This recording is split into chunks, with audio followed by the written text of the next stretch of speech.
Money or love? Which one truly defines happiness? When Isabella signed a contract to marry the wealthy yet paralyzed CEO Adrian Blackwood, she never imagined the chaos that would follow. At first, it was just a deal, a cold transaction. She would become his wife, endure the public scrutiny, and in return, she would receive a life-changing billion-dollar gift, more than enough to rescue her struggling family from financial ruin. But what she didn't expect was the hidden layers beneath Adrian's cold exterior. There were secrets locked behind the walls of his grand mansion, business rivals who wanted him out of the picture, family members who viewed her as an opportunist, and a medical condition that seemed irreversible. But Isabella wasn't one to back down. Somewhere between the contract clauses and the long, silent dinners, she found herself tangled in a web of deceit, betrayal, and emotions she wasn't ready to face. And when she discovered something that could change Adrian's fate forever, the battle between money and love became even more complicated. Would she walk away with her billion-dollar reward? Or would she risk everything, including her heart, to fight for the man she never meant to fall for? Stay till the end, because this story is packed with unexpected twists, secrets, and a love story that defies all odds. If you had to choose between a billion-dollar reward or an uncertain love, which would you pick? Tell me in the comments while we dive into the story. The hospital lobby smelled of antiseptic and despair, a cold, sterile place where hope came to fray at the edges. Isabella Monroe sat on a hard plastic chair, her fingers clutching a crumpled bill, the ink smudged from her anxious grip. Her mother's condition was worsening, lungs failing, machines beeping, doctors murmuring about surgery, but the words from the receptionist rang louder than any monitor. No payment, no procedure. She'd begged, pleaded, her voice hoarse from days of fighting a system that didn't care. The receptionist wouldn't even meet her eyes anymore, just shuffled papers and repeated the same line. "We can't help you without funds." Isabella's phone buzzed in her pocket, jolting her from her spiraling thoughts. An unknown number glowed on the screen. She hesitated, her thumb hovering, then answered, her voice barely above a whisper. "Hello? You need money. I need a wife. Let's talk." The voice was deep, commanding, laced with a cold authority that made her spine stiffen.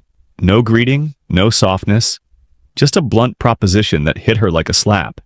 "Who is this?" she asked, her heart thudding. 30 minutes, downtown. Blackwood Tower, top floor. Don't be late. The line went dead. She stared at the phone, her mind racing. It could be a scam, a prank, but desperation was a ruthless driver. Her mother's life hung by a thread, and this voice, whoever it was, dangled a lifeline. She grabbed her bag, the bill still clenched in her fist, and bolted for the bus. 30 minutes later, she stepped into the gleaming lobby of Blackwood Tower, a fortress of glass and steel that loomed over the city. The elevator ride to the top floor felt endless, the mirrored walls reflecting her worn jacket, her tired eyes, her messy auburn hair. When the doors opened, she found herself in a sprawling office. Dark wood, floor-to-ceiling windows, a view that stretched to the horizon. And there, behind a massive desk, sat Adrian Blackwood. He was a legend, a billionaire CEO who'd clawed his way up from nothing, building an empire of tech and real estate. A car accident 2 years ago had left him paralyzed from the waist down, but even in a sleek, custom wheelchair, he radiated power. His dark hair was swept back, his jaw sharp, his gray eyes piercing as they locked onto her. He didn't smile, didn't offer a handshake, just studied her like she was a puzzle he'd already solved. "Sit," he said, his voice matching the one from the call. She did, her knees trembling as she sank into the leather chair. He leaned forward, elbows on the desk, fingers steepled. "I won't waste time. This is a contract marriage, a business deal. You marry me, stay by my side for a year, and you walk away with $1 billion. Isabella blinked, the words crashing over her like a wave. $1 billion. It sounded absurd, like a cruel game. "You're serious?" she managed, her voice shaky. "Deadly," he replied, his gaze unwavering. "Sign the contract, play the part, and your problems vanish. Refuse, and you're back to begging in that lobby." She swallowed hard, her fists clenching in her lap. "Why me?" "Because you're desperate," he said simply, his tone flat. "And because I need someone the press won't question. You're nobody, that's the point." There was no warmth in him, no hint of kindness, just cold, ruthless logic. She should have been offended, but the truth stung too much to argue. She was nobody, a barista with a dying mother and a mountain of debt. He was offering a way out, a golden ticket wrapped in steel. He slid a contract across the desk, the paper crisp, the terms stark. 1 year, no intimacy, no love, just a public facade. A wife for the cameras, a prop to quiet the rumors swirling around his accident and his empire. At the end, $1 billion wired to her account. Her mother's surgery, her life was secured. "The choice is yours," Adrian said, leaning back. "But I don't offer second chances." Her hands shook as she reached for the pen. The room felt smaller, the air heavier, but she signed. Her name a jagged scrawl on the dotted line. 1 year. $1 billion? A marriage to a man who didn't even glance at her as she sealed her fate. The wedding was a whirlwind, a spectacle orchestrated for the world to see. The Blackwood estate sprawled across acres of manicured lawns, its marble halls packed with reporters and flashing cameras. Isabella stood in a designer gown, ivory silk, tailored to her frame, feeling like a doll dressed up for someone else's play. Adrian sat beside her, impeccable in a black suit, his wheelchair gleaming under the chandelier light. The vows were mechanical, his "I do" flat and emotionless. There was no kiss, no tender moment, just a handshake behind closed doors after the officiant stepped away. "Your room's down the hall," he said that night, his voice clipped as he wheeled toward his own wing. "This isn't real, don't forget that." She nodded, her throat tight, and retreated to the guest suite. Plush but cold, a stranger's space in a stranger's world. She'd expected his distance, braced herself for it. What she hadn't expected was the hostility waiting in the shadows. At the reception, amid the clinking glasses and forced laughter, a woman approached her. Tall, elegant, with sharp green eyes and a smile that didn't reach them. "You have no idea what you've gotten yourself into," she said, her voice low, venomous, as she sipped champagne. Isabella stiffened, clutching her own glass. "And you are?" "Celeste Blackwood," the woman replied, her lips curling. "Adrian's stepmother. I keep this family running while he plays his games." Isabella forced a polite nod, her pulse quickening. "Nice to meet you." Celeste laughed, a sharp, cutting sound. "Oh, it won't be. Enjoy playing house, darling.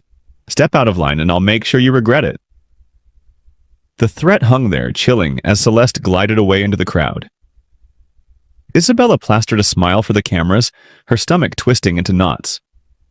She'd signed up for a year, not a war, but it was starting to feel like both. That night she lay in the unfamiliar bed, the estate silent around her, and stared at the ceiling. The gown hung in the closet, the contract locked in a drawer, but one thought kept her awake.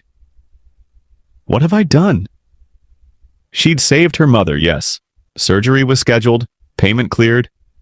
But at what cost? Adrian's coldness, Celeste's warning, the weight of a life she didn't recognize. It pressed down on her, relentless. And then a sound, a faint creak from the hall. She sat up, heart pounding, straining to listen. Footsteps? No, impossible. Adrian couldn't walk. But there it was again, closer now, a shadow flickering under her door. She held her breath, waiting, but nothing came. Just silence, thick and heavy, leaving her with a question she couldn't answer.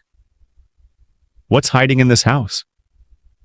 Little did she know, the worst was yet to come. And it wasn't just Celeste she'd have to face. The morning after the wedding, the Blackwood estate felt like a mausoleum. Grand, cold, and eerily still. Isabella woke in the guest suite, the massive bed empty beside her, the sheets untouched except where she'd tossed and turned. Sunlight filtered through the heavy curtains, casting faint patterns on the floor, but there was no warmth in it. No husband waiting, no breakfast laid out. Just a silence that pressed against her chest, a reminder of her role here. She wasn't a wife in any real sense. She was a contract, a means to an end for Adrian Blackwood. The thought stung, sharp and bitter, as she pulled on a sweater and jeans, her bare feet padding across the cool marble floor. She found him in his home office, a fortress of dark wood and glass tucked at the end of the hall. He was already dressed, crisp black suit, tie knotted perfectly, his wheelchair positioned behind a sleek desk piled with documents. His hands moved with precision, flipping pages, his gray eyes locked on the work, not even flickering as she stepped inside. The room smelled faintly of leather and coffee, a half-empty mug sitting cold beside him. "Good morning," she said, her voice testing the quiet, hoping for something, anything to break the ice. He didn't look up. "If you're expecting a honeymoon, you're in the wrong marriage," he muttered, his tone dry, clipped, carrying a faint edge of disdain. She crossed her arms, irritation sparking. "I'm not. I just want to know what's expected of me." His lips twitched into a smirk, cold and fleeting, as he finally met her gaze. "You're expected to smile for the cameras, show up at public events, and, most importantly, stay out of my way." "And if I don't?" she countered, her chin lifting, refusing to let him dismiss her so easily. His expression hardened, his voice dropping to a low, steady warning. "Then you won't like the consequences." The words landed like a stone, heavy and chilling, sending a shiver racing down her spine. She held his stare, though, those piercing eyes, sharp as steel, daring her to push back. She'd signed the contract, tethered herself to this man for a year, but she wouldn't be a silent pawn. If he thought she'd shrink under his glare, he'd underestimated her fire. Staying out of his way, though, proved harder than she'd imagined. The next day, she stepped into Blackwood Enterprises, a towering skyscraper of glass and steel that gleamed against the city skyline. Adrian had insisted she join him for a press conference, a staged moment to solidify the narrative for the board and the public. The lobby buzzed with activity, suits hurrying past, phones ringing, but the moment she walked in, the air shifted. Whispers trailed her like shadows, sharp and unrelenting. "She's just a gold digger," a woman in a tailored blazer hissed to a colleague, her voice carrying over the hum. "Married him for the money," another muttered, adjusting his cufflinks as he strode by. "She won't last a month," a third scoffed, his tone dripping with contempt. Isabella kept her head high, her heels clicking against the polished floor, but the words burrowed under her skin. The office was a labyrinth of glass walls and forced smiles. Executives offering curt nods, assistants dodging her gaze, a veneer of politeness that barely hid their judgment. She was an outsider here, a prop in a world that didn't want her. Then Damien appeared, Adrian's right-hand man, cutting through the crowd with a coffee in hand, and a grin that danced between charm and mischief. He was tall, wiry, with hazel eyes that sparkled with something unreadable. "Welcome to the Lion's Den," he said, handing her the cup, his voice low and playful. "They're all waiting for you to trip." She took the coffee, her fingers brushing his briefly, and forced a smile. "Let them wait." He laughed, a quick, genuine sound that cut through the tension. "You've got spine. Good, you'll need it." The press event unfolded in a blur. Cameras flashing, Adrian's voice steady as he spoke of new chapters and partnerships, his hand resting on hers for a split second, just long enough for the photos. She smiled as directed, her jaw tight from the effort, but her mind wandered. Something was off. Beyond the polished words, she caught flickers of strain. Board members exchanging quick, pointed glances, conversations halting when she passed. A restlessness simmering beneath the surface. Later, lingering outside a glass-walled conference room, she waited for Adrian to wrap up a meeting. The voices inside were muffled, but one sliced through, low and deliberate. "Adrian's a liability. If he doesn't step down soon, we'll make sure he does." Her breath caught, her body pressing against the wall as her pulse hammered. A threat, clear and cold. She risked a glance through the glass, but the speaker's back was to her, his frame broad, his suit dark. She found Adrian in his office afterward, the city sprawling behind him through the massive windows. He was hunched over a tablet, his face unreadable, the glow of the screen casting shadows across his sharp features. "I heard something," she said, her voice urgent. "Someone in there said you're a liability. They're planning to force you out." He didn't flinch, didn't even look up. "I know," he said simply, his tone flat, almost bored. Her stomach knotted, frustration surging. "And you're not going to do anything about it?" His fingers tapped the armrest, a rare tick of movement. "Let them try." She stared at him, baffled by his arrogance, this unshakable wall he threw up, this refusal to bend. But as she stood there, she saw more, the tension in his shoulders, the faint clench of his jaw, the way his eyes flickered with something buried deep. He wasn't as invincible as he pretended. For a man who had everything, wealth, power, control, he carried a heaviness that felt like defeat, a quiet ache etched into his stillness. Over the next few days, she couldn't stop watching him. At the estate, he took late-night calls in his study, his voice low and clipped, his hands balling into fists when he hung up. At the office, he pushed aside meals, trays of sandwiches and fruit left untouched, as if food was an afterthought. She'd catch him staring out those towering windows, his gaze lost somewhere beyond the skyline, his face unguarded for fleeting moments. He was a puzzle, this man, cold and commanding, yet fraying at the edges in ways he wouldn't admit. And she was starting to wonder what had broken him, what loss lingered beneath the paralysis he wore like armor. One evening, restless and unable to sleep, she wandered into his study. He'd left for a late meeting, the room dim, lit only by a desk lamp casting a soft glow. Papers littered the desk, and her eyes snagged on a folder, half open, forgotten. Curiosity tugged at her, her pulse quickening as she stepped closer and flipped it open. Medical report stared back, pages dense with technical terms, but a few phrases leaped out. Possible recovery, experimental treatment, nerve regeneration potential. Her breath hitched, her hands trembling as she read. His condition might not be permanent. There was a chance, a real chance. He could walk again. She stood there, rooted, the papers shaking in her grip. Why hadn't he told her? Why wasn't he fighting for this? The sound of his wheelchair rolling down the hall snapped her back. She shoved the folder closed, stepping away just as he entered, his silhouette framed in the doorway.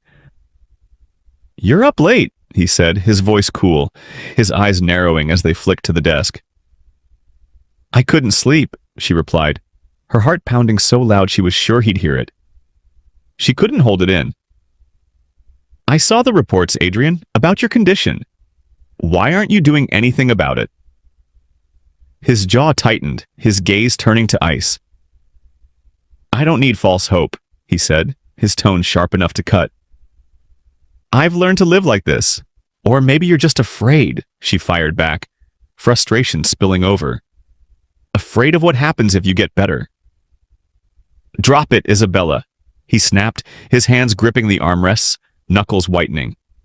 But she couldn't let it go. She saw it now. The fear flickering behind his defiance, the way he clung to control because it was all he had left. This wasn't just about the contract anymore, not for her. She'd signed up for a year of playing a role, $1 billion to save her mother, but standing there, staring into his guarded eyes, she felt something shift. She wanted to understand him, to peel back the layers of this man who pushed everyone away. And that realization hit her hard because it wasn't part of the plan. It was dangerous, messy, real. The next morning, she walked into Blackwood Enterprises determined to keep her distance, to stick to the script and nothing more. But as she passed the conference room, she caught another fragment of conversation. Damien's voice, low and tense. "The shipment's delayed. If he finds out, heads will roll." She froze, her mind racing. What shipment? Something for the company or something else? Before she could piece it together, a shadow loomed beside her.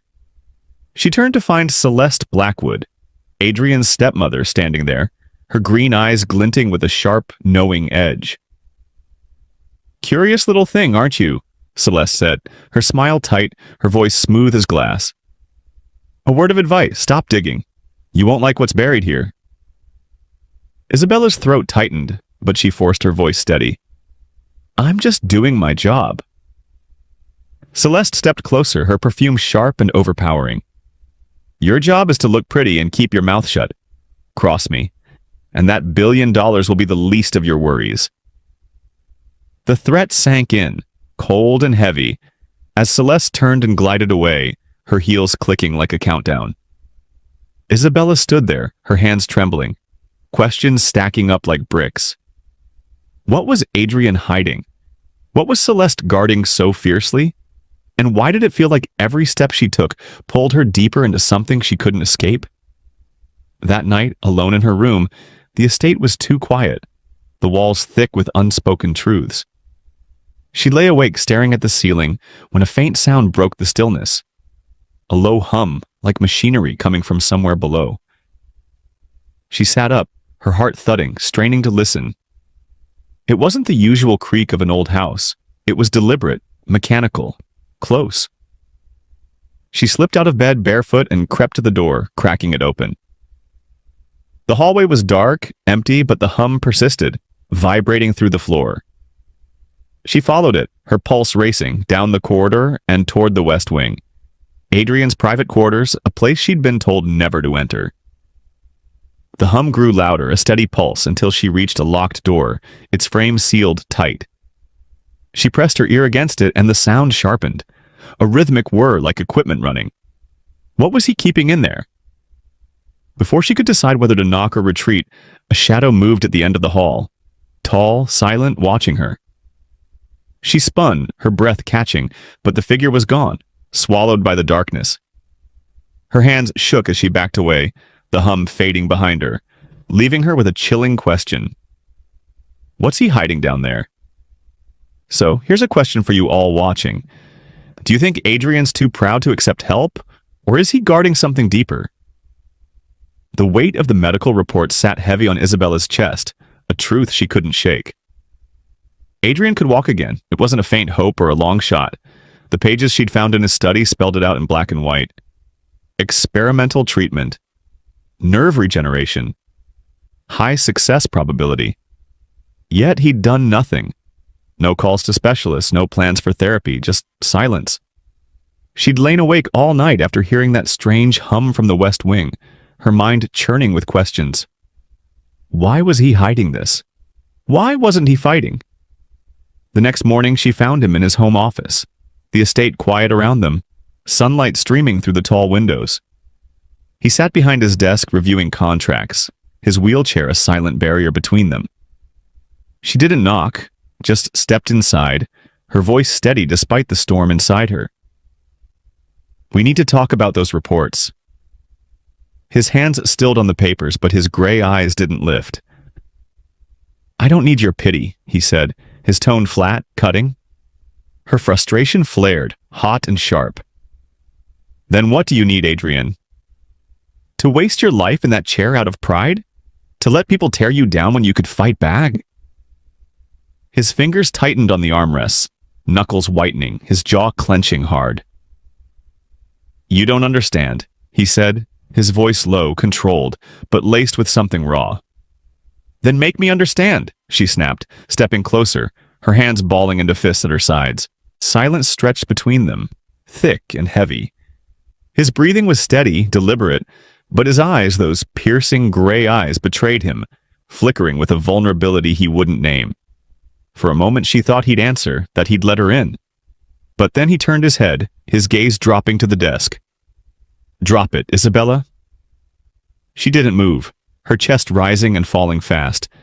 At first she'd pegged it as arrogance, his refusal to chase a cure, his cold dismissal. But the more she watched him, the clearer it became. The way his jaw tightened when a maid glanced at him with sympathy, the way he avoided his reflection in the glass doors, the way his fingers hesitated, trembling slightly before brushing his lifeless legs. It wasn't pride holding him back, it was fear. Fear of hoping, of trying, of failing again. And maybe, deep down, fear of who he'd become if he wasn't the broken man he'd built his walls around. She wanted to push, to crack that armor, but the world around them was closing in too fast. At Blackwood Enterprises, the air crackled with unrest. She'd gone with Adrian to the office that afternoon, a sleek tower of glass and steel where every glance felt like a blade. The board was growing restless. She could feel it in the clipped greetings, the way executives huddled in corners, their voices dropping when she passed. Someone was leaking stories to the press, headlines questioning Adrian's leadership, whispers of a forced resignation gaining traction. The tension was a living thing, coiling tighter with every meeting. And at the heart of it stood Celeste Blackwood, Adrian's stepmother, her presence a storm cloud over the estate. She'd never hidden her contempt for Isabella, but now her attacks were sharper, bolder. That evening, as Isabella crossed the grand foyer, Celeste intercepted her, her green eyes glinting like shards of glass.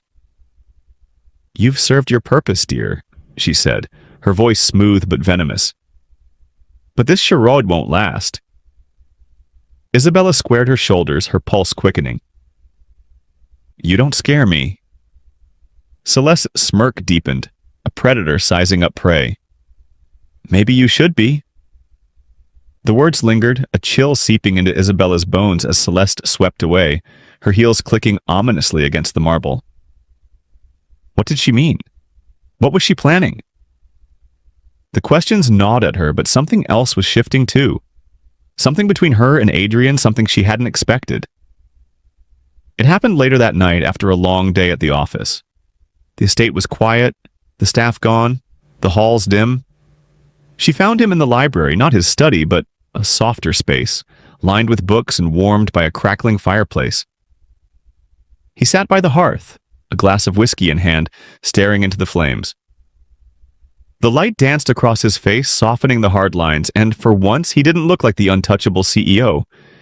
He looked human. She hesitated in the doorway, then stepped inside. "Mind if I join you?" He glanced up, surprise flickering in his eyes, but he nodded. "Suit yourself."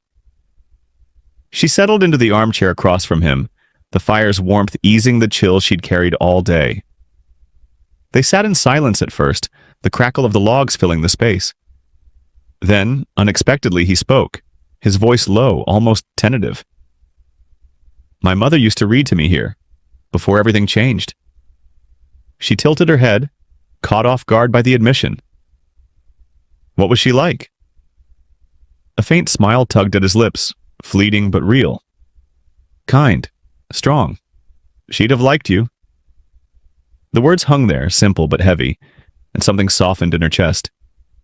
She leaned forward, her voice gentle. "You don't talk about her much." He took a sip of whiskey, his gaze returning to the fire. "No point. She's gone. Accident took her too. Years before mine."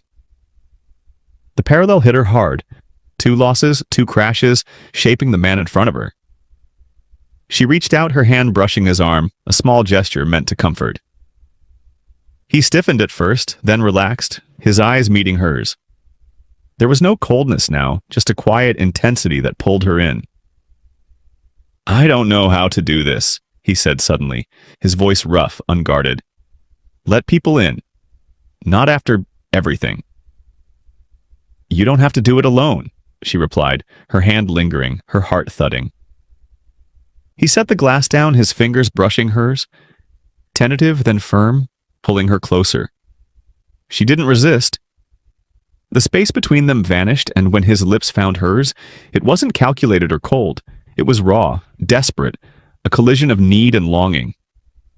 Her hand slid to his shoulders, his to her waist, the fire casting their shadows against the wall. It wasn't part of the contract, wasn't planned, but at that moment it felt inevitable. They pulled apart, breathless, his forehead resting against hers. "This doesn't change anything," he murmured, but his voice lacked conviction. "Doesn't it?" she whispered back, her fingers tracing his jaw. He didn't answer, just kissed her again. Slower this time. Deeper. a promise neither of them could voice. The night blurred after that, a tangle of whispered words and shared warmth. The library their refuge from the chaos outside. But that closeness made the next blow cut deeper. Days later, still reeling from their night together, Isabella passed his study, the door ajar. She paused, hearing voices. Adrian's, cold and detached, speaking to Damien. It was always just a deal, nothing more. Her heart stopped, her fingers tightening around the doorknob. She wanted to believe she'd misheard, that the man who'd held her by the fire didn't mean it, but the finality in his tone was a knife, twisting in her chest. She'd been foolish to think she'd started to matter, foolish to let her guard down. Something inside her cracked, a fragile hope shattering. That night, she stood in her room, staring at the suitcase on her bed. She'd pulled it from the closet, her hands moving on autopilot, folding clothes with trembling fingers. She'd come here for her mother, for the money. Not for this. Not for a man who could kiss her one night and dismiss her the next. For the first time since stepping into his world, she wanted to leave, to run from the hurt blooming inside her. But as she zipped the bag, a wave of nausea hit, sudden, sharp, doubling her over. She stumbled to the bathroom, gripping the sink, her reflection pale in the mirror. It passed, but the realization crept in slowly and relentlessly. She'd missed her cycle. Weeks ago, she'd dismissed it as stress, but now... Her hand pressed to her stomach, her breath hitching. Could she be pregnant? The thought was a jolt, a secret she couldn't face yet, not with everything crumbling around her. Before she could process it, a shadow moved outside her door, quick, silent, gone in a blink. Her pulse raced. Someone was watching her, just like that night in the hall. She stepped into the corridor, but it was empty, the hum from the west wing faint and persistent. Then a crash, glass shattering somewhere downstairs. She froze, her blood running cold. Was it Adrian, Celeste, or someone else? She stood there, suitcase packed, heart pounding, torn between fleeing and facing the chaos. What was happening in this house? And what was she carrying inside her? If you were in Isabella's place, would you walk away or fight for Adrian? Isabella stood in the guest suite of the Blackwood estate, her suitcase zipped tight on the bed, her hand hovering over the doorknob. She'd convinced herself she was ready to leave, ready to walk away from Adrian, from the contract, from the chaos that had swallowed her life. The crash she'd heard the night before still echoed in her mind, glass shattering downstairs, unanswered questions piling up. But she'd told herself it didn't matter. She'd packed her things, folded her resolve into every shirt, and whispered to herself that this was the right choice. Adrian's cold words, "It was always just a deal," had cut too deep, and the fragile hope she'd carried since their night by the fire had shattered. She was done. But just as she turned the knob, a thud echoed from the hall, heavy, sharp, unmistakable. Her breath caught, her hand freezing. She stepped out, her heart pounding, and saw him. Adrian, slumped in his wheelchair near the staircase, his head lolling forward, his face pale and slick with sweat. The strong, guarded man she'd come to know was gone, replaced by someone fragile, vulnerable, barely conscious. Panic surged through her, raw and electric. "Adrian!" She rushed to him, dropping to her knees, her hands trembling as she touched his clammy skin. His breathing was shallow, ragged, his eyes half open but unfocused. "Stay with me, please." Her voice cracked as she fumbled for her phone, dialing for help, her instincts overriding every thought of leaving. "Ambulance, now! Blackwood Estate! Hurry!" The minutes stretched into eternity, sirens wailing in the distance, staff rushing in, paramedics barking orders. She stayed by his side, her hand gripping his, her mind screaming one truth she couldn't deny. She cared. Despite the contract, his coldness, his infuriating walls, despite everything, she cared. And she couldn't leave him like this, not when he looked so broken, not when her heart refused to let go. The hospital was a blur. White walls, beeping machines, doctors murmuring about exhaustion and a sudden drop in vitals. Isabella paced the waiting room, her stomach churning, until a nurse finally let her in. Adrian lay in the bed, hooked to monitors, his face still pale but his breathing steadier. She sank into the chair beside him, her hands twisting in her lap. He'd been pushing himself too hard.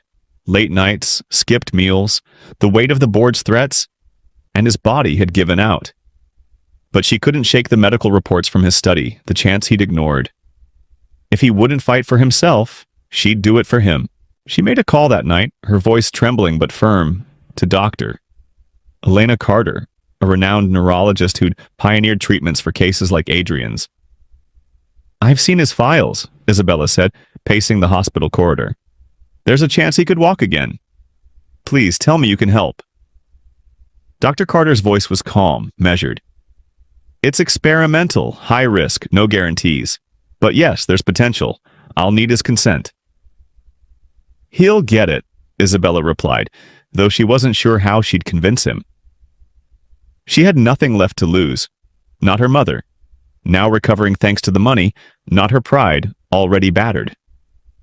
This was about him now, about the man she'd started to see beneath the armor.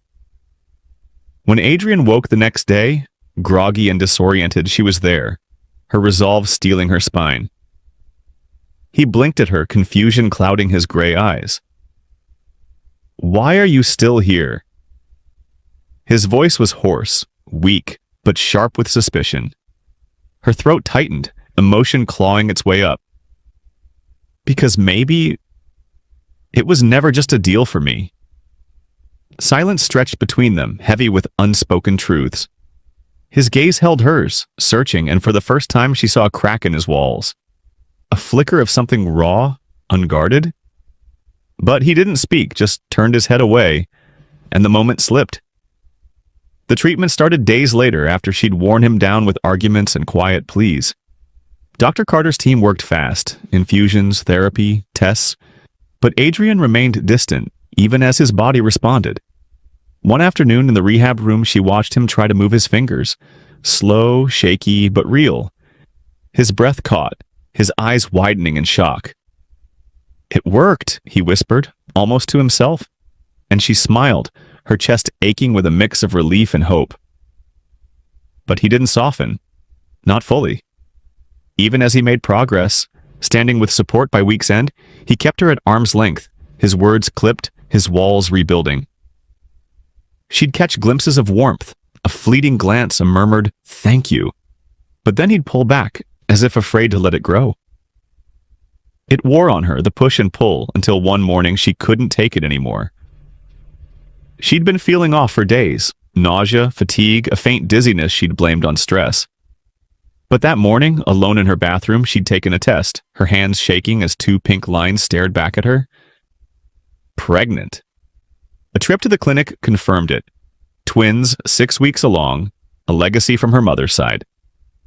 Her night with Adrian by the fire had left more than memories. It had tied them together in a way she hadn't foreseen. She pressed a hand to her stomach, fear and wonder colliding. How could she tell him? Would he even care? She found him in the estate's garden that afternoon, sitting in his wheelchair under a sprawling oak, his cane resting beside him. A sign of progress, but not enough to bridge the gap between them. She approached, her voice steady despite the storm inside. "I'm leaving, Adrian. The contract's over. You don't need me anymore." He didn't respond at first, his fingers, now capable of curling into a fist, twitching against his thigh. His face was unreadable, but his eyes held something different, something unguarded. "What if I told you?" he started, his voice lower than she'd ever heard, rough with emotion. "That I tore up the contract the moment you risked everything for me?" Her heart stuttered, the words sinking in slow and deep. She wanted to believe him, wanted to let them rewrite the pain of his betrayal, the coldness she'd overheard. But fear held her back. Fear of being hurt again. Fear of what the twins meant for a man who'd barely let her in. "You don't have to pretend anymore," she said, her voice trembling. "You're free. So am I." She turned to leave, her steps heavy, her hand brushing her stomach instinctively. But this time, Adrian didn't let her go. She heard the scrape of his cane, the uneven shuffle of his feet. Shaky, determined. And then his hand caught hers, pulling her back. She spun, startled, to find him standing. Unsteady, leaning on the cane, but standing. His gray eyes locked on hers. "I'm not pretending," he said, his voice raw, stripped bare. "I've been a fool, Isabella. I pushed you away because I didn't know how to need you. But I do. I love you." The confession hit her like a wave, crashing through her defenses. She stared at him, tears welling, her hand still in his. "Adrian?" He stepped closer, his free hand cupping her face, his touch warm, real. "Stay, not for a deal, for me, for us." Her breath hitched, and before she could think, she closed the gap, her lips finding his. Soft at first, then fierce. A kiss that poured out every unspoken word. His arms wrapped around her, steady despite his fragility, and she melted into him, the garden fading around them. When they parted, foreheads pressed together, she whispered, "I'm pregnant, twins." His eyes widened, shock giving way to wonder. "Twins?" He laughed, a quiet, disbelieving sound, and pulled her closer, his voice thick. "We're a family." But the moment didn't last. This moment didn't last. Before Isabella could respond or savor the fragile hope blooming between them, a shadow loomed at the garden's edge. Celeste Blackwood stood there, her green eyes glinting with fury, a phone in hand. "You think this ends here?" she hissed. "I've got proof. The accident wasn't an accident. I made it happen." Isabella's blood ran cold, Adrian's grip tightening on her hand. The crash from nights ago flashed in her mind. Glass downstairs, the hum from the West Wing. Was Celeste behind it all? Before they could react, she turned and vanished into the dusk, leaving them with a chilling truth. The fight wasn't over. Isabella looked at Adrian, her heart racing. She'd saved him, carried his children, but now they faced a new threat, one that could destroy everything. Should she stay and fight, twins and all, or walk away from the danger? Should Isabella give Adrian another chance, or is it too late? Drop your thoughts in the comments below. The hospital parking lot was bathed in the soft glow of dusk, the air cool and crisp as Isabella stepped out, her coat pulled tight against the evening chill. She'd just visited her mother, recovered now, thanks to the surgery she'd funded through months of grueling work at a cafe and late-night shifts tutoring online. It wasn't the $1 billion she'd been promised, but it was hers. Earned, honest, a lifeline she'd clawed out of desperation. Her life wasn't grand, not like the Blackwood estate with its marble halls and endless wealth, but it was steady, real, a foundation she'd built brick by brick. She could breathe again, move forward, almost. Almost because a hollow ache lingered in her chest, a quiet emptiness she couldn't name. She'd walked away from Adrian weeks ago after Celeste's chilling confession in the garden, after the truth about his accident and the twins she carried tied her heart in knots. She'd left the estate, the contract nullified, her suitcase in hand, determined to protect herself and the babies growing inside her from a world of secrets and threats. But even now, standing under the fading sky, a part of her felt incomplete, like a song cut off mid-note, a story unfinished. She adjusted her bag on her shoulder, her hand brushing her stomach instinctively. 6 months along now, the twins a gentle weight she felt with every step. She'd kept it from him, hadn't called, hadn't reached out. He didn't need to know, not after his cold words, not after the chaos of Celeste's schemes. She'd told herself it was better this way, safer. But as she started toward her car, a figure caught her eye. Tall, broad-shouldered, moving across the lot with a purpose that stopped her cold. Adrian, he wasn't in his wheelchair. No cane, no hesitation. Just him, walking on his own, his steps steady, deliberate. Her breath caught, her heart slamming against her ribs as he closed the distance.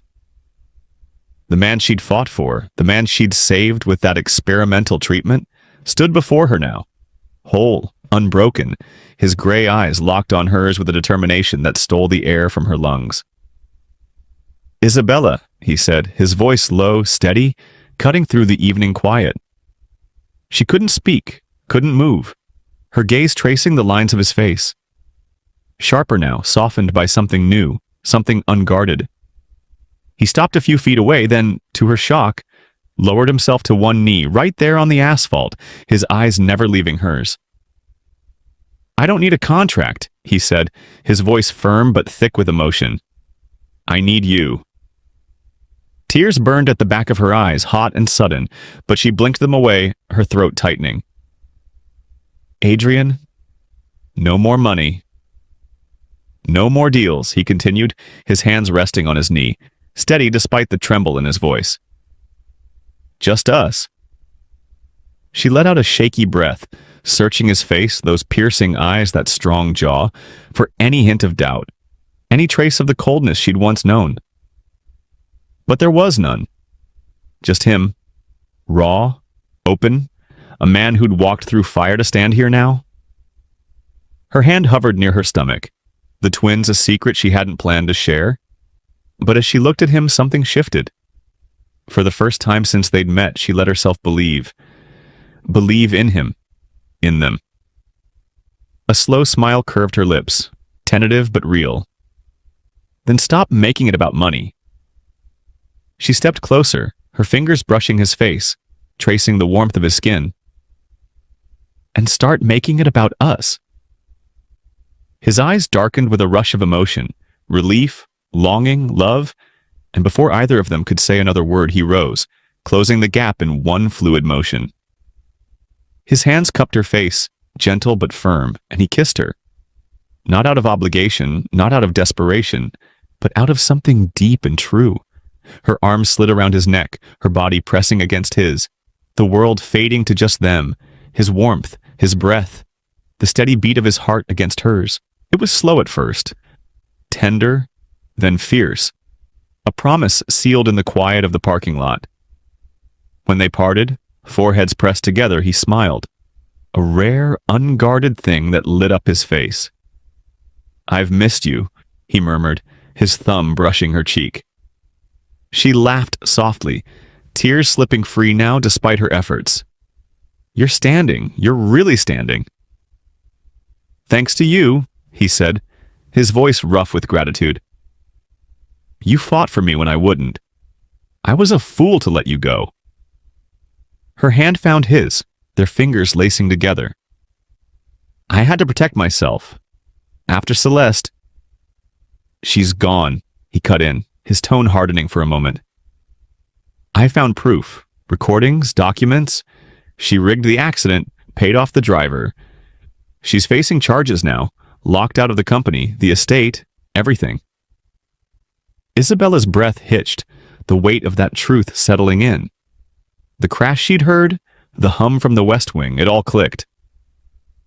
The equipment I heard was that... a private lab, he admitted, his gaze steady. I'd been funding the research in secret, but I couldn't face it. Not until you pushed me. Celeste tried to sabotage it, delay shipments, keep me down. She's the one who smashed the glass that night, trying to scare you off. Relief washed over her, mingled with a flicker of awe. He'd been fighting in his own way, even when he'd pushed her away. And the board? Handled, he said, a faint smirk tugging at his lips. Damien sniffed out the leaks. They're loyal now, or out. She nodded, her mind racing, but then his eyes dropped to her hand, still resting on her stomach. His brow furrowed, a question forming. Isabella, are you... She swallowed, her heart pounding. Pregnant, twins. 6 months. His jaw slackened, shock giving way to wonder. Twins? He stepped back, his hand sliding to her waist, then gently to her rounded belly, his touch reverent. Ours? Ours, she whispered, a smile breaking through her nerves. From that night by the fire. He laughed, a full, rich sound she'd never heard from him before, and pulled her close, his arms wrapping around her, careful but firm. A family, he said, his voice thick. I don't deserve this. but I'll spend every day earning it." She nestled into him, the twins shifting slightly as if sensing the moment. "You already have," she murmured. "Just don't shut me out again." "Never," he promised, kissing her forehead, then her lips. A soft, lingering press that felt like home. But the peace didn't settle fully, not yet. As they stood there, wrapped in each other, a car screeched into the lot, headlights cutting through the dusk. Isabella tensed, Adrian's grip tightening protectively. The door flung open and Damien stepped out, his face grim. "Adrian, we've got a problem. Celeste, she's out on bail, and she's coming for you." Isabella's stomach dropped, fear spiking through her joy. Adrian's jaw clenched, his stance shifting, stronger now, resolute. "Let her try," he said, his voice steel. "She won't touch us." He turned to Isabella, his hand squeezing hers. "We'll face this together. You, me, and them." His gaze dropped to her belly, a fierce determination lighting his eyes. She nodded, her resolve hardening. She'd built a life without him, yes, but now? Twins, love, a future? They'd build one together. Celeste's shadow loomed, a final test, but as Adrian pulled her close, his strength anchoring her, she knew they'd fight. For each other. For their family. Weeks later, they stood in a quiet nursery at the estate, 2 cribs side by side, painted soft blue and yellow. Adrian's arm slipped around her waist, his step still careful but growing surer every day. "What do we name them?" he asked, his voice soft, teasing. She leaned into him, a smile tugging at her lips. "Something strong, like their father." He kissed her temple, a chuckle rumbling in his chest. "And brave, like their mother." The thread of Celeste lingered, an open question, a battle yet to come. But in that moment, it didn't matter. They had each other, their twins on the way, a love forged through fire. It wasn't perfect, it wasn't easy, but it was theirs, a beginning, not an end. So, here's a final question for you all watching. Would you have taken the $1 billion and left, or would you have stayed? Drop your thoughts in the comments below because this story's wrapped, but the conversation's just getting started. Thanks for watching. Please like and subscribe for more stories like this.